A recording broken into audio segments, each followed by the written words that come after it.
I remember the first time Earth appeared on our catalog, a blue-green dot spinning lazily in the void, insignificant against the backdrop of billions of systems.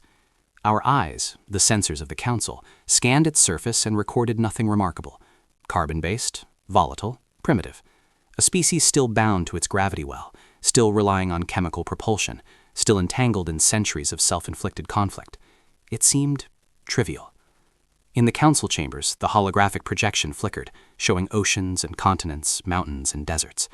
There was laughter, soft, dismissive, echoing across centuries of accumulated wisdom.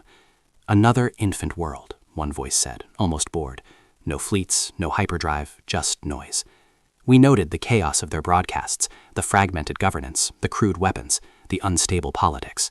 We marked them as non-threat. We cataloged species by capability, by order, by predictable patterns. Humanity broke none of these rules, at least not yet. They were fragile by every metric we trusted. Planets that should have fallen under internal collapse did not. Cities rebuilt after catastrophe. Populations regrew, adapted, persisted. We recorded it, yes, but we dismissed it. Survival alone does not equal danger. It never has. Yet something lingered at the edges of our sensors. Anomalies we didn't bother to interrogate. Records of conflicts that should have erased them. Plagues that failed to purge entire continents. Environmental collapses that reshaped their landscapes and yet left them standing, defiant. We cataloged the events as curiosities, footnotes in an otherwise unremarkable profile. Still, we ignored them. What we failed to understand, what we could not see in our arrogance, was not their technology. We could quantify that. We could project it.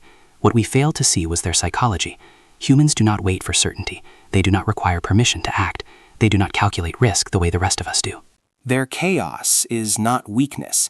It is unpredictability rendered lethal. Their noise is not distraction. It is a signal of defiance. I observed them from orbit as they moved across the surface. Cities flickered with lights we could not dim. Signals pulsed from devices we had already classified as obsolete. Humans shouted at each other across oceans and continents, negotiating, debating, fighting, forgiving, and all the while they endured. They endured disasters we would consider terminal. They endured hunger, disease, and war. They endured each other. We mistook their disorder for fragility. We assumed that internal conflict would collapse them. It did not. We assumed their technology would stagnate. It did not. We assumed that isolation would protect us from surprise. It did not. In our arrogance, we did not consider their will. Humans are not a species of logic alone. They are a species of intent. Intent that can bend, adapt, endure, and strike when least expected. They do not act to survive. They act to persist. And persistence over enough cycles becomes power in ways no council report can capture. I recorded this in my logs, trying to capture the anomaly without judgment, but the words faltered. It was difficult to describe a species whose strength is invisible until it is too late to counter. They seemed fragile, chaotic, insignificant, and yet even then there was a rhythm to their defiance, a pulse that hinted at an order beyond comprehension. We laughed, we dismissed, we believed the galaxy safe from them, and yet as I watched the storms churn over their oceans, as I recorded the flickering of their first sparks of industrial fire, as I logged every minor victory and defeat that should have broken them, I began to understand our mistake. This species, this so-called infant world, was not weak. They were not small. They were not fragile. Their chaos concealed a structure we could not yet see. Their noise concealed a power we could not yet measure. We had catalogued humanity as harmless. We had underestimated them. And in doing so, we sowed the first seeds of the galaxy's reckoning. Because some mistakes are not trivial, some species are not meant to be underestimated, and humans would not remain small. We intended first contact to be a formality, a ceremonial acknowledgement of a species we had already deemed irrelevant. Our envoy fleet positioned itself beyond their orbital defenses, colossal ships of gleaming metal and precise geometry, casting shadows across their atmosphere. From our sensors, the humans below were tiny, insignificant patterns moving across their continents. They were expected to notice, to tremble, to listen. and to obey. That was the protocol. That was the pattern. That was the plan. The initial broadcast was polite, formal, and designed to impress. Hierarchical terminology, carefully measured gestures of authority, promises of guidance and integration into the galactic fold. They were to nod, to accept, to comply. And yet, from the first transmission, they did not behave as expected. Instead, they spoke. Not with weapons, not with fleets, not with screams of submission, but with questions, objections, moral challenges. They asked why we were here. They debated sovereignty, legality, and consent. They spoke of rights, individual, collective, universal, words that carried no weight in interstellar diplomacy, but that resonated nonetheless. I observed their representatives standing on broadcast platforms, human bodies slender and vulnerable, confronting beings older than their civilization by millennia. They did not lower their gaze. They did not bow. Fear flickered in their eyes, but it did not stop them. It sharpened their voices, gave rhythm to their words, and lent precision to their arguments. Warnings were issued from our council, subtle at first, then increasingly firm. They responded not with panic, but with contingency planning. Each statement we made, each display of power, was cataloged, analyzed, and archived. They recorded every detail, scanned our ships, traced our communications, and adapted their own protocols. They were small, their fleets were insignificant, their weapons were inferior, and yet in every exchange they revealed an anomaly, a species whose fear did not hinder but sharpened, whose vulnerability did not prevent action but amplified it. The council was stunned. We had assumed that fear would paralyze them. That calculation, our cornerstone, had failed. Fear, we realized, is not always an instrument of control. With humans, fear is a tool of survival, honed over millennia of living in a planet that seems determined to kill its inhabitants at every turn. Fear taught them to adapt. Fear made them cunning. Fear made them relentless. Their rhetoric was not empty. Every word carried weight. Every objection built a framework of resistance. And when we attempted to project authority through demonstrations, beam weapons through orbit, simulate destruction, they did not panic. They did not flee. They observed, they recorded, they calculated. It was then that the Council made the second miscalculation. The assumption that compliance could be engineered by intimidation collapsed. The envoy reports were unanimous. Earth would resist, not passively, not reluctantly, actively. Humanity would resist integration, and resistance, by protocol, required correction. Authorization for a limited demonstration of force was given, a lesson, a warning, a reminder of the scale, precision, and inevitability of galactic hierarchy. We believed they would learn. We believed that scale would silence defiance, that might would compel submission. But humans do not learn in the way we expect. I watched as their fleets maneuvered awkwardly at first, small craft barely able to pierce orbital defenses. Yet even their initial formations betrayed careful thought, strategic improvisation, and an instinctive understanding of risk. When our ships demonstrated energy discharge, they did not scatter, they recalculated. When we maneuvered to surround them, they did not panic, they adapted. Each action we took was cataloged, analyzed, and prepared for countermeasures. The anomaly became undeniable. The humans below did not act from hubris, they did not act from arrogance. They acted from an instinct older than their technology, deeper than their politics. The instinct to endure, to respond, to survive without surrendering autonomy. In council chambers, the debate raged. Some argued for escalation, for crushing their nascent fleets entirely. Others hesitated, citing the anomaly, the dangerous unknown within human psychology. We had faced hostile species before, but none like this. Small, seemingly weak, and yet unafraid of beings that could annihilate them in an instant. The envoy fleet hovered above Earth, a silent reminder of our presence, while below, humans continued to speak, to plan, to observe. Their defiance was almost polite, yet it cut through the calm of our superiority like a blade. We believed ourselves untouchable. They believed themselves accountable only to their own conscience and to the will of survival. I realized then the full magnitude of our miscalculation. We had assumed scale and power alone could enforce compliance. We had assumed a species with inferior technology and limited reach would act predictably when confronted with existential threat. But humans do not act predictably. They act with intent, with calculation, with resilience. They act in ways that the rest of the galaxy cannot model. And so the first contact, the event we had planned as a ceremonial gesture of authority, became a test we did not understand. A species small by every measurable metric, yet vast in ways our instruments could not detect.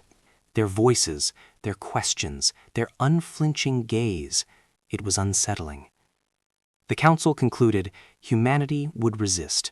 Resistance required correction. Force was authorized. A warning would be issued, but even as orders were sent, a whisper of doubt spread through our ranks. We did not yet know what humans do when they believe they are being cornered, and that ignorance would prove costly. We dismissed the first human communication as trivial. Our initial strike, a calculated, limited display of force meant to teach, to impress, to ensure obedience, was followed by a broadcast. A single transmission, short, strangely calm. The humans warned us not to escalate, not with ultimatums, not with threats of retaliation, but with something subtler, something we did not comprehend: consequences. The message was brief. They said they were annoyed. The translators struggled to define the term. Minor irritation, emotional response, harmless. It did not exist in any lexicon of threat language we had cataloged. No species had ever warned a galactic power in such terms. Annoyed, insignificant, weak. Yet within the cadence of their words there was an undercurrent of something we could not measure: certainty. We were wrong. What followed was not an immediate strike. There were no flashes of weapons fire, no fleets leaping across space. There was adaptation. Human engineering cycles accelerated, ship design shifted within what our sensors could barely track. Command structures decentralized, granting local commanders authority far beyond what protocol would allow. Civilian industries converted to wartime production with horrifying efficiency. Factories that had made simple machinery now forged weapons, shields, and communications arrays faster than any standard metric could predict.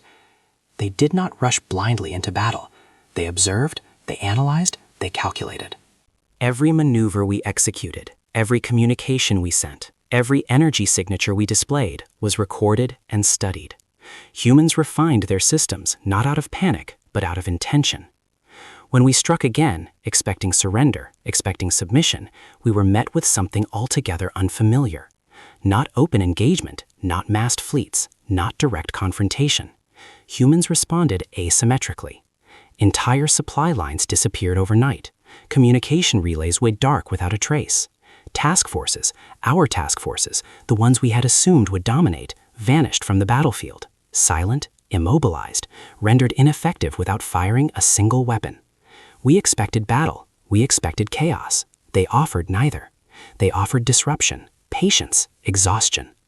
Humans did not attempt to overpower us. They aimed to outlast us. They designed obstacles we could not anticipate. Fleets that seemed operational moments ago simply ceased to function when we counted on them. And yet, at the heart of it all, the humans remained restrained. They did not escalate unnecessarily. They did not strike without reason. They waited. They conserved. They tested our limits. I began to understand. Humans do not bluff. They do not speak for intimidation. Every word is precise. Every declaration is a warning. When they said they were annoyed, it meant restraint was ending. It meant boundaries had been crossed. It meant that the next stage of interaction would be measured, relentless, and costly, but not arbitrary. The council panicked. Orders for escalation were drafted and issued in rapid succession. We believed overwhelming force could compel obedience, yet by the time the first warships left their docking bays, humanity had already internalized the cost of war. They had accepted it. They had accepted loss, chaos, death, and sacrifice as inevitable companions of resistance. And in that acceptance, they became dangerous beyond precedent. Every strike we attempted was met not with fear, but with precise countermeasures. Human engineers deployed sensor jammers that left entire fleets blind. Supply convoys evaporated into orbital shadows we could not trace. Civilian vessels, repurposed for military needs, moved unpredictably across the system, defying calculations of logistics and probability alike. We had underestimated the depth of their planning, the resilience of their structure, the lethality of their patience. The humans were teaching a new lesson. Survival is not always won through force, but sometimes through endurance, adaptation, and strategic depletion of an opponent's will. Their small fleets became everywhere at once, slipping past our grids, targeting points of weakness we had assumed impossible. Communications faltered, subspace relays failed, sensors recorded anomalies that had no explanation, And yet humans below remained composed, methodical, focused. There was fear, yes, but it was harnessed, disciplined, sharpened into a weapon far more potent than energy beams or fleet formations. I reported all this to the council. I attempted to convey the anomaly, a species that could be cornered and yet act without desperation, that could accept losses and transform them into strategy, that could exhaust an adversary without engaging directly. But the council's response was disbelief. They could not reconcile the human's audacity with their supposed weakness. And that disbelief became the council's second undoing. We misread a simple signal. We misread human psychology. A word as minor as annoyed had been dismissed, yet it carried the weight of centuries of evolution, survival against extinction, adaptation to catastrophe, and defiance against their own predators. Humans had prepared for this moment before we even realized it had begun. By the time the council ordered full escalation, humanity was already several steps ahead. They had absorbed the lessons of our previous strikes and built systems to counter them. They had transformed minor disruptions into strategic advantage. And in the silence of our failed operations, the truth became undeniable. Humans are most dangerous not when they are enraged or desperate or seeking conquest. They are most dangerous when they have already accepted the cost of war. And that cost they accepted without hesitation. The envoy ships hovered over Earth, enormous, gleaming, terrifying in scale, while humans below moved quietly in factories, orbital shipyards, and command centers. Their voices continued in broadcasts, calm, steady, precise, annoyed. Not defiant, not angry, not frantic, but precise. For the first time, I realized we were dealing not with a species that could be manipulated, intimidated, or coerced. We were dealing with a species that had anticipated every option, every escalation, every failure, and had embraced them all. We believed we were teaching a lesson. We were learning instead. And the next strike, the one we assumed would break them, would reveal just how dangerous that lesson had become. The war began like a slow-burning star. From the vantage of our fleets, human space appeared small, fragile, predictable. We deployed ships of light and shadow, vessels whose drives could traverse sectors in hours, armed with weapons refined over centuries of conquest. Our tactics were precise, perfected.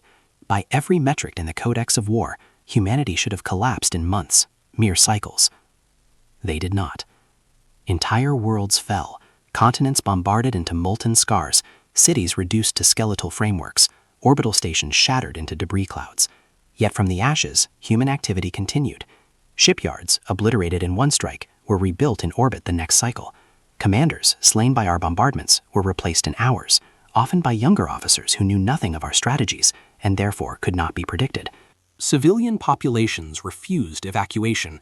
Mothers, engineers, laborers, anyone capable of moving a system's machinery remained, sustaining logistics, repairing ships, manufacturing weapons while explosions shook the skies above. They did not flee. They did not surrender. They persisted. What unsettled us most was their refusal to fracture. For centuries, humans had been divided, politically, ideologically, territorially, yet in the crucible of war, divisions blurred. They did not unify under ideology, they unified under defiance. Rage was secondary, fear was secondary, the only constant was refusal to bow, refusal to yield, refusal to give us victory. They did not fight to win. They fought to deny us the right to claim victory. Every advance we made cost more than it should have. Each system conquered required forces we had never anticipated. Supply chains failed. Engagements lasted longer than logic permitted. Every battle forced adaptation. Human tactics evolved mid-combat, restructuring formations, redirecting resources, improvising on the fly. We attempted predictive modeling, but every move was countered by innovation, by instinct, by chaos that was not disordered, but pattern we could not comprehend. And when defeat became inevitable in certain systems, the humans did the unimaginable. Entire fleets, ships, crews, entire strike groups were sacrificed to buy time for others. Not fanaticism, not ritualized heroics, calculation, strategy, a calculus of loss designed to preserve what remained while denying us an absolute victory. I watched a species bleed strategically. Our archives were filled with data streams and sensory recordings, but none could quantify the depth of their persistence. Metrics failed. Probabilities collapsed under the weight of unpredictability. The humans had become a variable the galaxy had never learned to measure. Every simulation ended in failure. Every assumption dissolved. The war should have ended them. It should have consumed their worlds, erased their fleets, extinguished their leaders, and left only scorched ruins. Yet instead, it revealed something far older than any civilization we had catalogued. Something primal, elemental, honed by millennia of predators, environmental collapse, plagues, and internecine struggle. A survival instinct not born of technology or ideology, but of experience itself. We reached system after system, expecting surrender, expecting capitulation, expecting collapse. And yet, in every case, we found resistance, adaptation, and ingenuity. When our sensors tracked the collapse of a planetary fleet, another would appear, rebuilt, reconfigured, ready to strike where we assumed the humans weakest. The pattern was maddening. They recycled failure into advantage, devastation into strategy. By the time we reached Earth's core systems, the very heart of human civilization, doubt had taken root in the Council. We were no longer certain we were winning. In simulations, in calculations, in battle reports, the variables refused to align. And yet one fact remained irrefutable. Humans would not stop. They would endure loss. They would endure pain. They would endure chaos. And when all else failed, they would endure themselves. I observed from orbit as their orbital defenses reformed after every strike. Missiles that should have decimated stations were intercepted. Strategic satellites, rebuilt in hours, transmitted sensor data that allowed countermeasures to evolve faster than our doctrine predicted. And still, the humans below moved as if nothing extraordinary had occurred. Children learning, engineers building, pilots training, commanders debating, all against a backdrop of annihilation that would have paralyzed any other species. We attempted to crush them through sheer magnitude. Entire squadrons, fleets, armadas were sent to overwhelm, to encircle, to annihilate. And yet, every advance bled us more than it should have. Every success demanded resources we did not anticipate. Every engagement left us forced to recalculate, reorganize, retreat, or redirect. They were not powerful individually, but collectively, their resilience was a weapon we could not counter. In one sector, a planetary defense grid, shattered completely by our initial bombardment, was rebuilt within cycles using civilian industries we had assumed neutralized. The population volunteered, coordinated through untraceable channels, executing repairs with precision that defied logic. They had not surrendered, they had adapted. They had multiplied the consequences of our attacks by their own ingenuity. I recorded it all, knowing that no archive, no calculation, no algorithm could truly explain it. The human's instinct for survival was not linear, it was not measurable, it was alive, adaptive, relentless.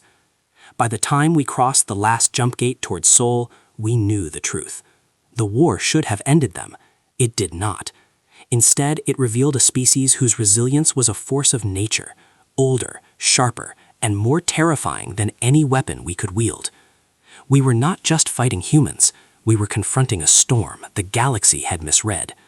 And we were unprepared for the force of will that would meet us in the systems beyond. It began subtly. At first, we did not recognize the shift. Our analysts noticed changes in communications patterns, shorter transmissions, sharper commands, messages that bypassed diplomacy entirely. Where before humans calculated losses, adjusted tactics, hesitated, they now moved with a cold clarity that was almost indifferent.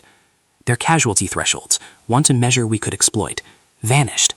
Reports of ships lost, cities destroyed, millions killed, these no longer registered as limitations. Entire strategies were rewritten around a singular assumption: survival was no longer guaranteed, and more terrifyingly, it was no longer required. We were unprepared. A species that hopes to survive can be deterred. A species that has accepted extinction becomes unpredictable, and humans, we realized, had accepted it. They began deploying weapons we had assumed impossible, unimaginable. These were not reckless attacks, nor desperate gambles. They were precise, final measures. They scorched their own worlds to deny us resources, turning the rubble of their civilizations into shields and traps. They detonated stars scheduled to go supernova anyway, transforming natural cataclysms into instruments of warfare. Gravity wells were reshaped to collapse entire fleets. Probability itself became a weapon. Timing, randomness, chaos, they wielded them as tools no doctrine could anticipate. The galaxy watched in disbelief as systems we considered vital were abandoned deliberately, only to be used as staging grounds for campaigns that defied conventional strategy. Civilian populations volunteered for operations that would end in near certain death, not out of fanaticism, but out of intent. They understood the cost, and they embraced it. I observed commanders issuing directives not in terms of victory, but in terms of legacy. Their objective was no longer survival, but meaning. Systems were defended not for strategic gain, but for the preservation of principle. Fleets sacrificed themselves to ensure that other fleets could exist, that the memory of their actions would ripple through time. Human leaders spoke openly of what they would leave behind, not what they would conquer. Every strike we attempted, every blockade, every maneuver was anticipated, studied, and turned into an opportunity. We realized too late that they were not fighting us to win the war. They were fighting to ensure that the galaxy would remember. A planet set ablaze was not a surrender. It was a message. A fleet destroyed was not failure. It was an investment in survival elsewhere. Human ingenuity transformed desperation into inevitability. They had learned the harshest calculus of war. When extinction is acceptable, constraints vanish. They did not calculate to avoid loss. They calculated to maximize impact, to shape the future of the conflict in ways we could not predict. I watched as entire systems became theaters of strategy that defied physics as we understood it. Starship formations that should have been annihilated survived through unpredictable vector maneuvers, gravity-assisted accelerations, and self-sacrificial decoys. Supply chains once thought destroyed reappeared from nowhere, improvised and repurposed by civilian labor under bombardment. Human engineering, logistical, and operational capacities accelerated beyond anything we had previously recorded. And yet, there was order in the chaos. Unlike any other species we had cataloged, humans did not descend into madness. They embraced death and catastrophe with intention, not recklessness. Each loss, each sacrifice was purposeful. Every act of destruction, self-inflicted or otherwise, was calculated to deny us victory while preserving their long-term potential. I realized then that the war was no longer about winning or losing. The humans were rewriting the rules of engagement. They were teaching the galaxy a lesson through action, that survival is optional, but defiance is infinite. That the measure of a species is not how it avoids death, but how it chooses to face it. By the time we understood the scale of their resolve, humanity had already changed the theater of conflict. Entire fleets were repositioned to absorb the brunt of assaults in one sector, freeing other systems to prepare, to rebuild, to strike elsewhere. Planets once considered expendable were transformed into operational hubs, traps, and lures.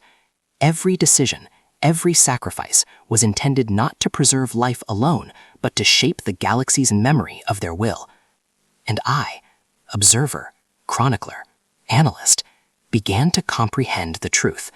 Humans were not fighting to survive. They were fighting to teach, to demonstrate to every species, every council, every observer in the galaxy that underestimation is fatal, that arrogance is deadly, that the cost of misjudging them is ultimate. Extinction had become acceptable to them, and in accepting it, they had made defeat inevitable for us. We were fighting a species that did not fear death because they had already made peace with it. We were confronting a civilization whose strength was no longer measured in fleets or weapons, but in intent. They were not simply resisting, they were reshaping the calculus of the entire galaxy. I realized, finally, the full scope of our misjudgment. They would not fight for themselves alone. They fought for memory, for principle, for the imprint of their existence. And every system we conquered, every fleet we destroyed, only strengthened the lesson they were delivering. Humanity cannot be broken, not because of its weapons, not because of its fleets, but because of its will. The war, I understood, was never about survival. It was about teaching. Teaching the galaxy that humans, when they accept extinction, do not surrender. They evolve, they endure, they transcend. And the galaxy would never forget. The galaxy noticed first in the silence. Reports arrived fragmented, chaotic, almost impossible to reconcile. A coalition fleet, one of the largest ever assembled, vanished near Sol. No distress signals, no explosions, no debris field consistent with any known weapon or technology, just absence. Ships that had been present in one cycle of observation were gone in the next, as if swallowed by the void itself. Trade halted, borders closed, communications between allied systems stuttered, then fell silent. Even the neutral powers, those who had never intervened, never risked conflict, demanded explanations. The councils convened in emergency sessions, projecting fleets, recalculating probabilities, scanning sectors for any anomaly that could justify the impossible. For the first time in recorded history, the dominant civilizations hesitated. Humans had demonstrated something worse than power, not speed, not firepower, not tactical brilliance. Resolve without limits, an endurance so absolute, so unfathomable, that the galaxy's algorithms, its centuries of doctrine, and its most experienced strategists could not account for it. Their message, when it arrived, was simple: not a threat, not a demand, not a declaration of conquest. They would stop fighting when we stopped coming. No reparations, no submission, no surrender. Only distance, only restraint measured by the actions of others. It confused us. Victors always demand something: tribute, territory, compliance, always a price extracted from the vanquished. Yet humans demanded nothing. Nothing except the cessation of interference. That alone carried weight far beyond the absence of aggression. It carried warning, certainty, and inevitability. Fear spread quietly at first, then like wildfire. Across council chambers, fleet command centers, and interstellar embassies, a singular truth began to echo: a species that can fight gods, that can bend the inevitability, that can endure annihilation, and then step back without asking for conquest, cannot be controlled. The withdrawal was measured. Our fleets, burned, exhausted, and frustrated, returned to orbit after engagements that should have ended the conflict decisively. Systems were scarred, cities flattened, orbital stations shattered, but the humans remained, undefeated, still standing, still calculating, still watching. For months we mapped the damage, analyzed every move, every casualty, every fleet lost or diverted, and yet the humans did not pursue expansion. They did not strike to punish. They did not attempt to leverage their survival into dominance. They waited. The galaxy blinked. Entire civilizations paused, recalibrating strategy, doctrine, and ambition. Humans had proven a concept no council had dared consider: that the measure of a species is not its territory, its fleets, or even its weapons, but the will to endure and the clarity to withdraw on its own terms. In that pause, fear settled not in panic, but in awe. Commanders whispered in corridors, analysts muttered over sensors, diplomats hesitated over interstellar protocols. Humanity cannot be bent. Humanity cannot be dictated to. Humanity cannot be controlled. We left human space scarred, burning, and undefeated. Yet the absence of surrender, the refusal to escalate, the calm in the face of annihilation, this was the true victory. The humans did not need conquest to demonstrate power. Their restraint, their survival, their calculated persistence was enough. And through the smoke, fire, and ruins, one truth was undeniable: humans were still standing, still watching, still patient. The galaxy blinked, realizing that the species it had underestimated, dismissed, catalogued, misread, was no longer merely alive. It was untouchable in ways we could not quantify. It was dangerous not for what it wielded, but for the rules it refused to obey. And so the first contact became a cautionary tale, not for the humans, not for their survival, but for the galaxy itself. A species that does not seek conquest, does not beg mercy, does not bargain, but will endure, adapt, and persist beyond expectation, is a species the universe cannot control. The moment the galaxy blinked, I understood the lesson. Humanity does not fight to dominate. Humanity fights to exist, to endure, and to teach that existence is not a bargaining chip. We left, defeated in understanding, humbled in calculation, and profoundly aware. They were no longer merely a species to catalog. They were a force, an idea, a standard against which all others would be measured. And they were still standing. Years have passed. From orbit, Earth glows like a jewel, restless and alive. Cities shimmer, not as monuments to power, but as proof of endurance. Streets pulse with light, factories churn, and fleets patrol the void. But there is no hunger for conquest, no expansion, no boastful display. Humanity remembers. They remember what war cost them, and every glow, every patrol, every repaired station is a quiet tribute to survival and to the lesson they once delivered to the galaxy. I observe the rhythms of their rebuilding. They fortify silently, not for fear of enemies they can outfight, but to ensure readiness. Every orbital platform, every fleet rotation, every contingency plan is precise, deliberate. They prepare, yet they do not provoke. Their restraint is constant, their patience infinite. Other species have noticed. Analysts, scholars, fleet commanders, and diplomats now study humanity with a mixture of admiration, envy, and unease. Some marvel at their endurance, their ingenuity, their ability to absorb loss and emerge stronger. Others fear the lesson they imparted, the knowledge that a species can endure annihilation without surrendering its values. All respect the boundaries humans have drawn around their space. None cross uninvited. Not anymore. Trade continues, negotiations continue, scientific cooperation, cultural exchange, even treaties, all proceed under the quiet gaze of humanity. Yet every interaction carries a hidden weight. Every handshake, every signature, every exchange is underscored by a truth unspoken. They are peaceful by choice, not weakness. To underestimate them is to invite miscalculation. To presume their kindness is frailty, is to court disaster. I study their fleets as they glide through orbital paths, sleek, disciplined, formidable, but not ostentatious. They are tools of protection, not instruments of domination. And yet beneath the calm, there is a current of readiness. Every officer, every pilot, every strategist knows that the cost of complacency is incalculable. Humanity does not forget. They do not forgive lightly. They observe, they endure, they learn, and they wait. I see the truth now. Humanity's danger is not measured in lasers, cannons, or fleets. Their strength lies deeper. It lies in a willingness to endure suffering without abandoning principle. They will endure pain for strangers, bleed for allies, burn for causes that others might abandon. Their defiance is structural, not reactive. It is a constant, a law of being, not a tactic employed under duress. They will fight gods if cornered, not with hope alone, not with desperation, but with clarity. They will endure. They will persist. They will adapt. And if necessary, they will destroy all opposition, not for glory, not for conquest, but because their survival is inseparable from their will to act according to their values.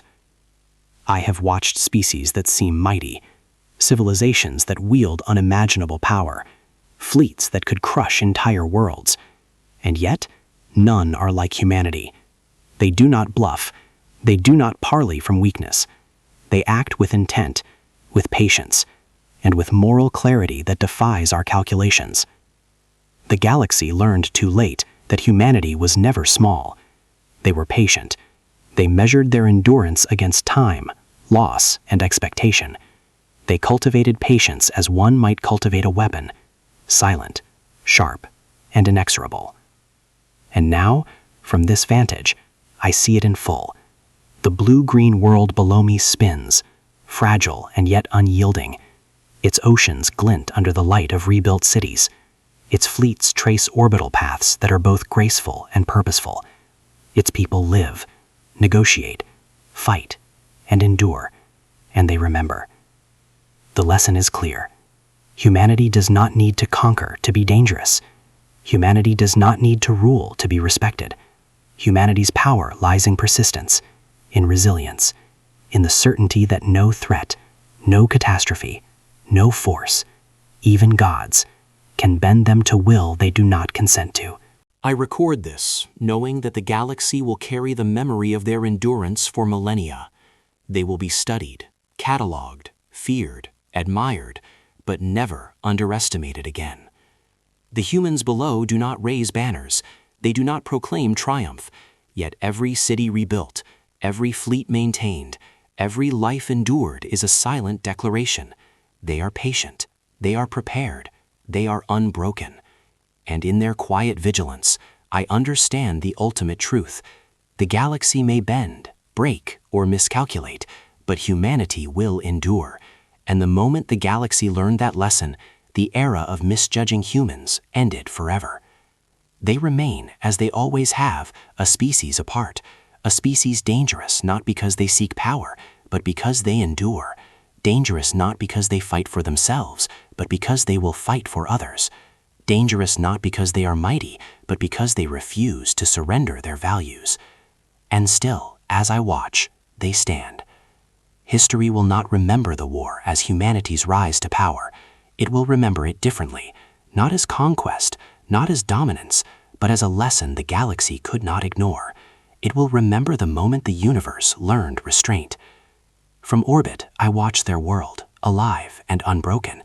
Cities burn with light, fleets patrol the void, but there is no hunger to expand, no need to conquer. Humanity's power lies not in the weapons they wield, nor the fleets they command, but in the choices they make. They choose defiance when survival is uncertain. They choose endurance when surrender would be easier. They choose principle over comfort, persistence over compromise. We were wrong. For centuries, we assumed weakness in their chaos.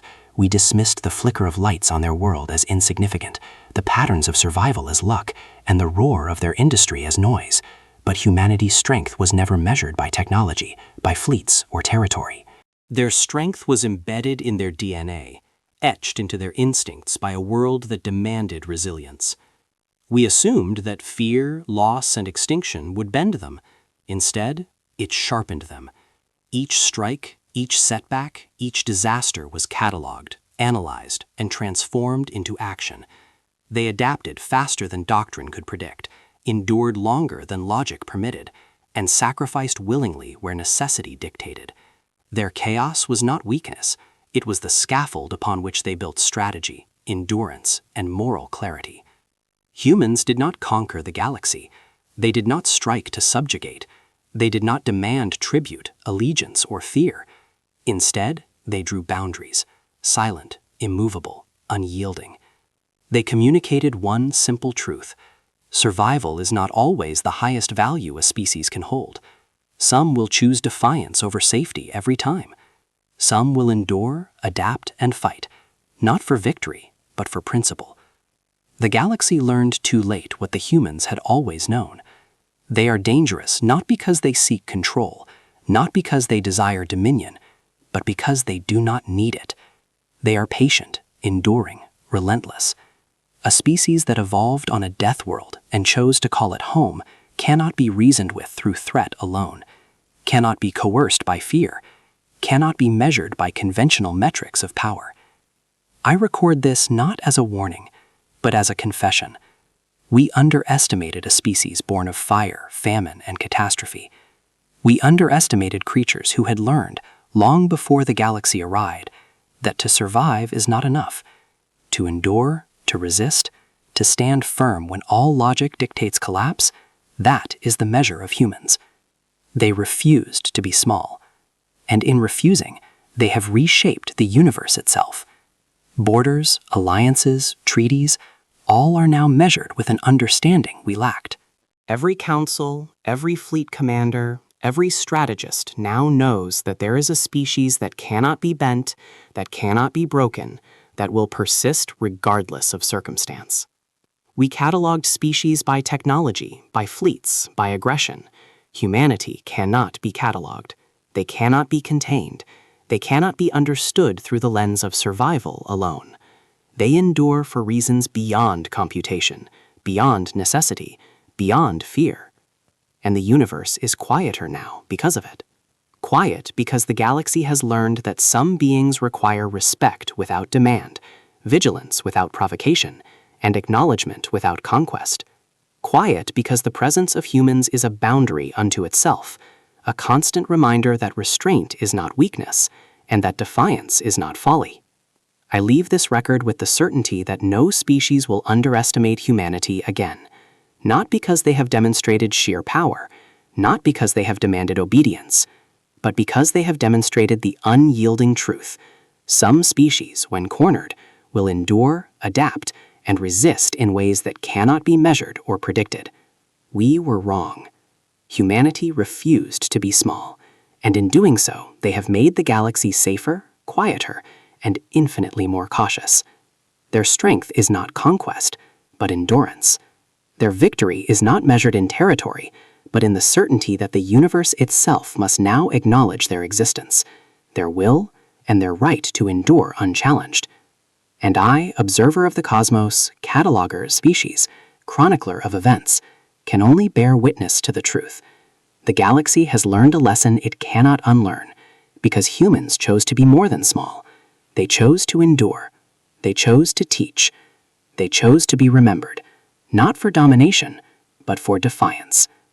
The stars above Earth gleam quietly, reflected in oceans and deserts, in cities and fleets, in the lives of billions who have survived against impossible odds. And still, as I record this, I know humanity stands, and in standing, they have changed everything.